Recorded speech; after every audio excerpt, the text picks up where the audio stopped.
Olá, estamos aqui para mais um RNA em Ação. Hoje, a pedidos, vamos falar um pouquinho sobre as atrofias musculares e espinhais. Então, mais uma vez, a unidade motora, o neurônio motor, o prolongamento dele e a fibra muscular por ele inervada. No caso das atrofias musculares e espinhais, existem 3 já descritas em crianças e uma que se chama início adulto, que é do tipo 4. As atrofias musculares espinhais, elas são doenças autossômicas recessivas, quer dizer, são hereditárias, as crianças apresentam hipotonia quando nascem, a causa normalmente é a degeneração das células musculares do corno anterior da medula. Então é uma doença do neurônio motor, não é uma doença do músculo, é uma doença do neurônio motor. Dessa forma, é a forma mais comum de doença do neurônio motor, com incidência de 1 em 10 mil. A classificação do tipo 1, ou a forma mais severa, que é a doença de Wegener-Hoffmann, do tipo 2, a doença intermediária, do tipo 3, mais leve, a doença de Kugelberg-Welander, e a do tipo 4, que é o início na fase adulta. Então, começando, nós vamos falar um pouquinho sobre o mecanismo da herança autossômica dominante. Então, afeta igualmente os sexos, meninos e meninas. Se manifestam quando um paciente recebe 2 genes defeituosos do mesmo par, um gene herdado da mãe e outro é do pai. Os pais são portadores, mas são assintomáticos e o risco que outros sejam afetados é de 25%. Necessitamos, então, que essas famílias tenham um aconselhamento genético para melhor entender a doença.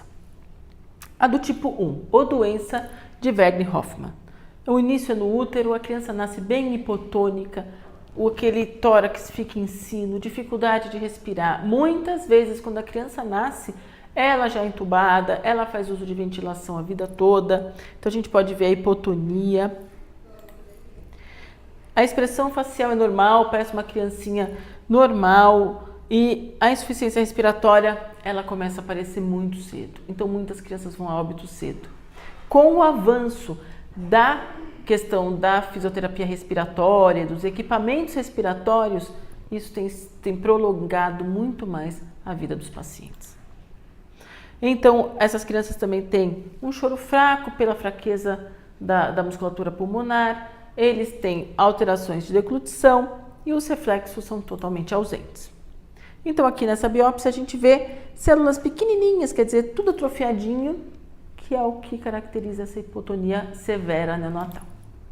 No tipo 2, ou a intermediária, é o tipo de doença que a criança chega a sentar. Então, eu tenho um desenvolvimento que a criança consegue chegar à fase de sentar. Vive bastante, então, mesmo sem a capacidade de andar, a criança tem uma vida bem longa.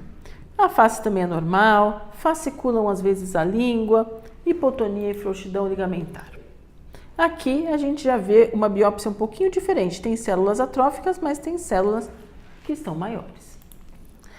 Do tipo 3, a criança tem capacidade de andar. Então vai chegar a andar, pode ter quedas na fase adulta e só depois aparece, então, pelo exame genético. Mas a dificuldade às vezes é de correr, subir e descer a escada, funções mais complexas. Também existe frouxidão ligamentar, mas a criança, como vocês veem, começa a ficar em pé. E aqui é a pessoa adulta e a biópsia.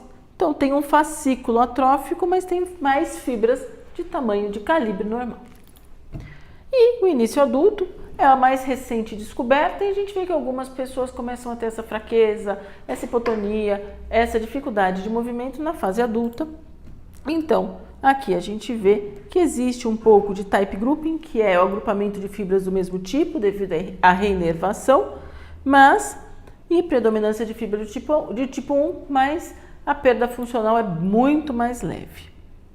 Então, os 3 tipos estão associados à mutação deste gene Survival Motor Neuron, ou SMN, tem o SMN1 e o SMN2, sabendo que o SMN1 é mais funcional e o SMN2 produz apenas 10% das proteínas. Aqui, para a gente finalizar, a variabilidade clínica. Claro, como toda doença, existem as variabilidades clínicas. Então, você pode falar, eu conheço uma miotrofia do tipo 2, que é mais funcional do que uma do tipo 3, mas por quê? Pela questão da reabilitação, de como essa criança é tratada. Então, isso dá uma variabilidade fenotípica ou funcional.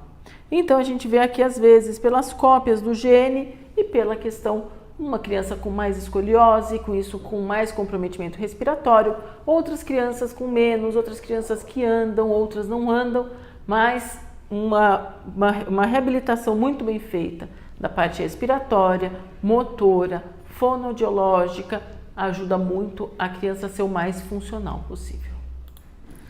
Obrigada, espero que vocês tenham gostado e a gente espera mais algumas dicas e sugestões de vídeos a serem gravados. Obrigada.